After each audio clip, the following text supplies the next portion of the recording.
रामकृष्ण हरी.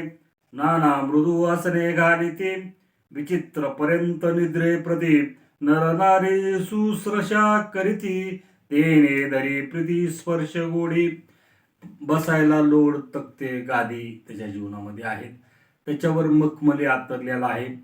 झोपायला पलंग गादी लोड तक्ते आहेत. त्याच्यावरही मखमली आतरलेला आहे. मात्र वरी छप्पर आहे. छप्परची लाज त्याच्या जीवनामध्ये त्याला वाटत नाही, कारण नर नारी त्याच्या सेवेसाठी त्याला ठेवलेले आहेत. म्हणून त्याला स्पर्श विषय त्याच्या जीवनामध्ये गोड वाटतो.